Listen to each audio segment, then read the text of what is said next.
करता है वो मृत्यु आदि दुख से बच जाता है, और जो उसकी उपासना नहीं करता है वो मृत्यु आदि के दुखों में फंसा हुआ रहता है।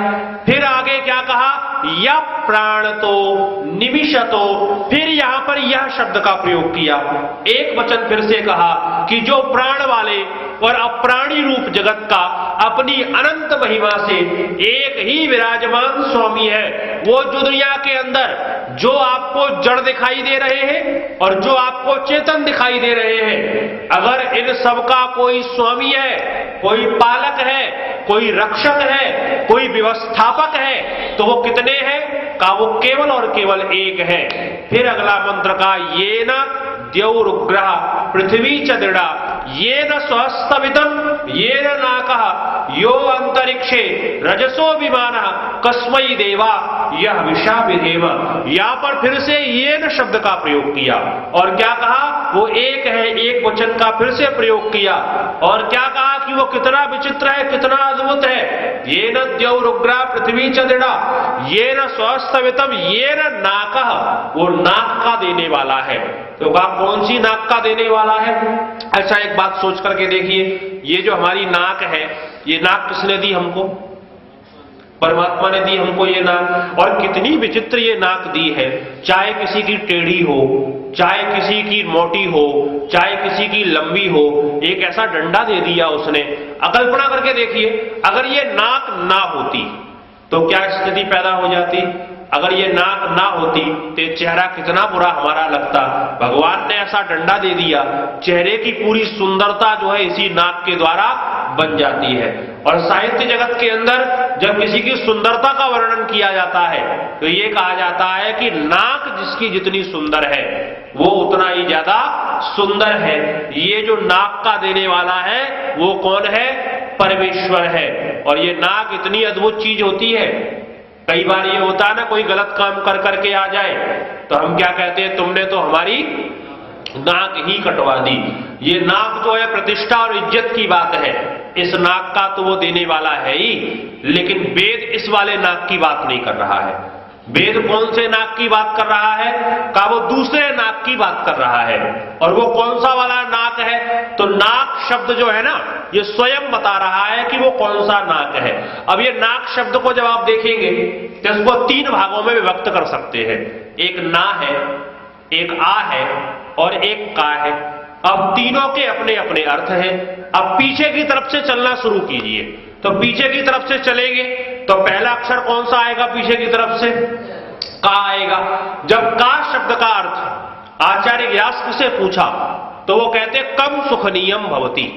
का अर्थ सुख होता है, का अर्थ सुख होता है। अब का अर्थ हो गया सुख। अब उस का के बाद में दूसरा अक्षर कौन सा है? आ। अब उस सुख के आगे अगर एक आ जुड़ गया, जैसे विद्या का अर्थ हो गया ज्ञान, और अगर उस विद्या के आगे एक आ जोड़ दो तो क्या बन जाएगी? अविद्या। उसका उल्टा बन जाएगा। तो का माने होता है सुख, और उस का के आगे एक आ जोड़ दिया तो उसका अर्थ क्या हो जाएगा? सुख का उल्टा क्या हो जाएगा? दुख। सुख का उल्टा क्या हो जाएगा? दुख। तो आ जुड़ते ही वहां पर अर्थ क्या निकलेगा? दुख। और उस दुख के आगे एक ना जोड़ दो तो क्या अर्थ हो जाएगा? जहां दुख का लेश मात्र भी ना हो, जहां पर दुख ना हो वही क्या होती है? नाक होती है। और ऐसी वो नाक कहां है? जहां पर दुख का लेश मात्र भी ना हो। तो कहा वो मोक्ष है, उस मोक्ष का देने वाला भी वही परमेश्वर है। तो कहा यहां पर भी ये न शब्द का प्रयोग किया। अब परमेश्वर ने फिर से देखा कहीं ये मेरे भक्त लोग जो है यह यस्य ये न, इसके चक्कर में कहीं ये फंस न जाए लेकर के, तो फिर उसने एक मंत्र और दिया और ऋषि दयानंद ने उस मंत्र को इस क्रम में स्थापित किया। और वो मंत्र क्या है? प्रजापते नत्तो देता न अन्य। वो प्रजापति स्वामी है, कैसा है? ना अन्य, उसके जैसा कोई दूसरा नहीं है, वो केवल और केवल अकेला है। वो क्या करता है? वो धन ऐश्वर्यों का स्वामी है, वो हमको धन ऐश्वर्यों का देने वाला है और धन ऐश्वर्यों का प्रदान करने वाला है। का परमेश्वर धन ऐश्वर्यों को हमको क्यों देता है? का वो राजा है, वो स्वामी है। और धन ऐश्वर्यों को प्राप्त करने के बाद ऋषि दयानंद जानते थे कि मनुष्य को अगर मोक्ष मिल जाए, मनुष्य को अगर आत्मिक, शारीरिक और सामाजिक उन्नति की प्राप्ति हो जाए, मनुष्य को अपने जीवन के अंदर मृत्यु आदि दुखों से वो बच जाए और धन संपत्ति पर्याप्त मात्रा में मिल जाए, तो मनुष्य के जीवन के अंदर एक चीज आने वाली है। और वो चीज क्या आने वाली है? ये अहंकार से फिर से पूरित हो जाएगा और अपने आगे फिर ये किसी को नहीं समझेगा। तो उन्होंने क्या कहा कि देखो, धन ऐश्वर्यों का वो देने वाला तो है, धनेश्वर्यों के स्वामी तुम बन जाओ, लेकिन वेद फिर क्या कहता है? सनो बंधुर जनिता। देखो, एक बात का स्मरण रखना, फिर यहां पर शाह शब्द का प्रयोग किया और फिर क्या कहा? वो एक है। वो कैसा है? वही अपना गुरु, आचार्य, राजा और न्यायाधीश है। कहा देखो, वो गुरु है, वो आचार्य भी है, वो राजा भी है, और एक बात का स्मरण रखना, वो बंधु है। बंधु माने क्या होता है? का बधनाति प्रेमणा, जो अपने प्रेम में किसी को बांध ले, वो आपको अपने प्रेम में बांधने वाला है। लेकिन इतना स्मरण रखना, कहीं ये मत सोच लेना कि वो हमारा बंधु है तो हम कुछ भी उल्टा सीधा करें। का वो न्यायाधीश भी है, अगर गड़बड़ी की तो इतने रगड़े मारेगा, इतने रगड़े मारेगा, फिर वो बंधु बंधु, आचार्य आचार्य एक तरफ रख देता है लेकर के, फिर वो कुछ नहीं बनता है। वो सत्पुरुषों का सब कुछ है और दुष्टों का वो कुछ भी नहीं है। अगर दुष्ट दुष्टता करेगा तो रगड़ने में कोई कसर नहीं छोड़ता है। ना तो वहां किसी का बहुत बड़ा परिचय चलता है, ना किसी का वहां पैसा चलता है, ना किसी का वहां पद चलता है, ना किसी की वहां पर योग्यता चलती है, क्योंकि उससे बड़ा परिचय किसी का है ही नहीं, उससे ज्यादा धन किसी के पास है ही नहीं, उससे ज्यादा योग्यता किसी के पास है ही नहीं। जब कुछ नहीं है उसके ज्यादा, उसके जैसा अपने पास, तो उसके पास कुछ नहीं चलने वाला है। वो न्यायाधीश है। और कैसा न्यायाधीश है?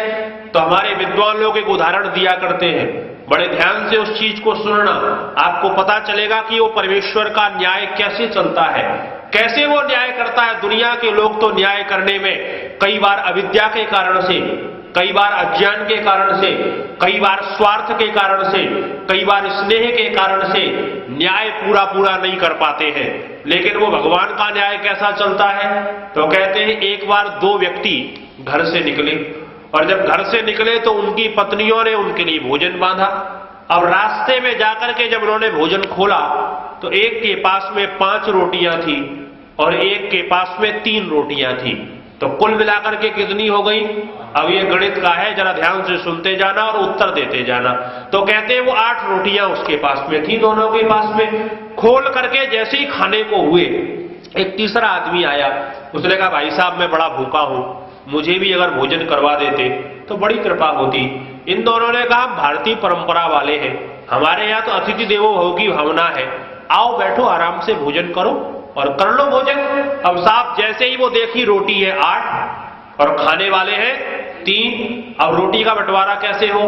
तो साहब जो वो अतिथि आया था उसने कहा एक काम करो, तुम दोनों 3 खा लो और मुझे 2 दे दो। तो इन्होंने कहा ऐसे कैसे हो जाएगा, तुम हमारे मेहमान हो, तुम हमारे अतिथि हो, एक काम करो तुम 3 खाओ और जिसकी ये 5 रोटियां हैं वो 3 खा लेगा। 3 वाले ने कहा मैं 2 खा लूंगा, कोई बात नहीं है। उसने कहा नहीं ऐसे नहीं होगा यार, ये कौन सी बात हुई?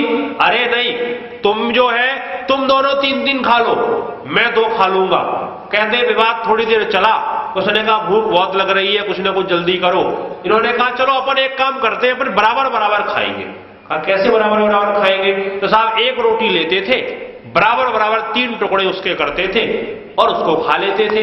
तो 8 रोटियों के कुल टुकड़े कितने हो गए? 24 टुकड़े हो गए। अब 8-8 टुकड़े जो है तीनों को मिल गए, भोजन कर लिया। करने के बाद आगे बढ़े, थोड़ी देर में जो वो दूसरा राहगीर आया था उसका घर आ गया। उसने कहा देखो मेरा गांव तो आ गया, आप लोगों को आगे जाना है, अब एक काम करो मेरे पास ही 8 रुपए रखे हुए हैं और 8 रुपए मैं आपको देता हूं और आप इनको आपके रास्ते में काम आएंगे। कहते वो 8 रुपए दे करके चला गया। अब वो 8 रुपए उन्होंने अपने पास रखे। अब जैसे ही आगे बढ़े तो इनका भी थोड़ी देर में गांव आ गया। जब गांव आया तो जिसकी 3 रोटियां थी उसने कहा भाई साहब एक काम करो, वो जो 8 रुपए है ना उसका बंटवारा कर लो।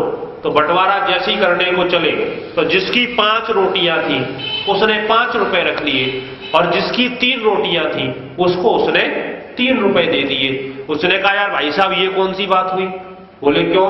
बोले यार तुमने 5 रख ली और मुझे 3 दे दिए। बोले यार देख तेरी 3 रोटी थी, मेरी 5 रोटी थी, अब इसलिए जो है मैंने 5 रख लिए और तुझे जो है 3 दे दिए। बोले यार उस आदमी ने ऐसा थोड़ी ना कहा था कि जिसकी 3 रोटियां हो उसको 3 देना और जिसकी 5 हो उसको 5 देना। अरे ये कोई बात नहीं होती भाई साहब। एक काम करो आप 4-4 का कर लो बंटवारा। अब साहब वो कहे 4-4 करो और ये कहे नहीं 3 और 5 का होगा। अब धीरे धीरे वो विवाद शुरू हुआ। अच्छा एक बात बताइए, अगर आपसे पूछा जाए कि आपको निर्णायक की सीट पर बिठाया जाए और आपसे कहा जाए कि देखो क्या निर्णय होना चाहिए, तो हम और आप क्या निर्णय करेंगे? कि बराबर बराबर दे दें। कोई होगा कि भैया ज्यादा लड़ाई हो रही, चलो कोई बात नहीं 3 और 5 का कर लो। कहते कि गांव के लोग इकट्ठे हो गए। जब बहुत सारे लोग इकट्ठे हुए, साहब क्या बात है? बोले ये बात है। तो सब लोगों ने ये आपकी तरह और हमारी तरह कहा कि साहब एक काम करो बराबर बराबर कर लो, उसने ऐसा कुछ कहा नहीं था, लेकिन अगर नहीं मानते हो तो 3 और 5 में करके जो है वो छुट्टी करो, निपटारा करो, क्यों विवाद करते हो? कहते साहब ये बात चली रही थी कि एक समझदार सा आदमी वहां पर आया और जब वो समझदार सा आदमी आया तो उसने कहा भाई साहब क्या बात है? बोले ऐसी ऐसी ये विवाद चल रहा है। तो उसने धीरे से जिसकी 3 रोटियां थी उसके कान में कहा कि एक काम कर, वो 3 रुपए दे रहा है तो चुपचाप ले ले, फायदे का सौदा है। बोले काय का फायदे का सौदा है? न्याय की बात करो। बोले उसने ऐसा नहीं कहा था। बोले अगर तू न्याय की बात करने की बात करता है ना तो तुझे ईमानदारी से तो 1 ही रुपए मिलना चाहिए, तुझे 3 नहीं मिलना चाहिए। इसने कहा ये नया और आ गया, अभी तक तो 3 मिल रहे थे, अब ये 1 पर लेकर के आ गया। उसने कहा जो मुझे मिलेगा सो मिलेगा, वो एक तरफ जाने दे, लेकिन तू एक बात बता मुझे वो 1 रुपए कैसे मिलना चाहिए? इसने कहा तू न्याय की बात कर रहा है ना, अब देख। बोले मैं न्याय करता हूं, कैसे तुझे 1 रुपए मिलना चाहिए? बोले कैसे मिलना चाहिए? बोले तेरी कितनी रोटियां थी? बोले 3 रोटी थी। बोले 1 रोटी के कितने टुकड़े किए थे? 3 टुकड़े किए थे। 3 रोटी के कितने टुकड़े हुए? 9 टुकड़े हुए। और तूने कितने खाए थे? 8 टुकड़े खाए थे। अब बोले 9 टुकड़ों में से 8 तो तू खुद ही खा गया, तेरी रोटी में से 1 ही टुकड़ा तो उसको मिला, बाकी 7 टुकड़े तो उसकी रोटी में से मिले थे ना। तो न्याय की बात करता है तो 1 ही रुपए तुझे मिलना चाहिए। परमेश्वर का न्याय ऐसे चलता है, एकदम बिल्कुल स्पष्ट। वहां पर जो है ये नहीं चलता कि 3 और 5 का कर दो, 4 और 4 का कर दो। भगवान का न्याय ऐसा है का उसके न्याय से डरना, क्योंकि जिस समय वो मारना शुरू करता है उसकी मार में आवाज नहीं होती है, लेकिन आदमी कड़ा करके रह जाता है। और कितनी विचित्र बात है कि जब वो चढ़ने को होता है तो पता ही नहीं चलता है हमारे ऊपर चढ़ने वाला है, और जब वो चढ़ जाता है तो आदमी से उतारे नहीं उतरता है। फिर आदमी कितना ही अहंकार में घूमता रहे, मैं ये मैं वो, लेकिन भगवान का जब डंडा चलता है उसके सामने किसी की नहीं चलती। अंतिम मंत्र में फिर कहा अग्नि नय सुपथा, यहां पर फिर अग्नि शब्द का प्रयोग किया एक वचन में। कहा वो एक अग्नि जो है वो कैसा है? कहा उसकी उपासना करके क्या करो? सुपथा, अच्छे रास्ते पर चलो, और अच्छे रास्ते पर चलोगे तो वो आनंद का देने वाला है, आनंद से आनंदित हो जाओगे।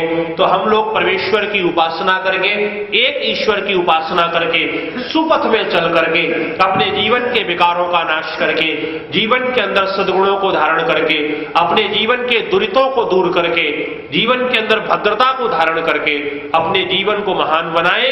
और जो अपने बार बार हम प्रेम पात्र बदलते हैं, इन प्रेम पात्रों को बदलना बंद करें और केवल ईश्वर को अपना प्रेम पात्र बनाए। जीवन के अंदर स्थायित्व आएगा, जीवन के अंदर आनंद आएगा, हम सब उस आनंद को प्राप्त करें। आप लोगों ने ध्यान से सुना, आपका बहुत बहुत आभार, बहुत बहुत धन्यवाद। की प्रार्थना और उपासना, बहुत सुंदर व्याख्यान हमारे मध्य रखी। इस छोटी सी अवस्था में ही बहुत लंबा अनुभव लिए हुए हैं। आपकी आयुर्वेद के ऊपर एक किताब भी आने वाली है, परमात्मा आपको दीर्घायु दे, अच्छा स्वास्थ्य दे। इसी तरह आप आर्य समाज गुरुकुल की सेवा करते रहें। आप सबसे भी अनुरोध कि इस स्वामी दयानंद बौद्ध उत्सव की सार्थकता तभी है जब हम यहां से कुछ लेके जाएंगे, अपने जीवन में लाए इन बातों को, तभी इस उत्सव की सार्थकता है। आप सबसे पुनः अनुरोध कि अड़ोस पड़ोस में जितने भक्त के मिलने जुलने वाले उन सबको यहाँ लेके आए और आर्य समाज और स्वामी देव दयानंद का प्रचार प्रसार करते रहे। आइए शांति पाठ से आज की इस बैठक को विराम दें। शांतिर्विश्वे देवाः शांतिर्ब्रह्म शांति सर्वं शांति शांतिरेव शांति सामा शांतिरेधि। ओम शांति शांति शांति। जो बोले सो भय। वैदिक धर्म की जय। महर्षि स्वामी दयानंद की जय। गुरुवर स्वामी गिरिजानंद की जय। योगेश्वर भगवान श्री कृष्ण की जय। मर्यादा पुरुषोत्तम भगवान राम की जय। भारत माता की जय। गौ माता का आर्य समाज वेद की ज्योति जलती है।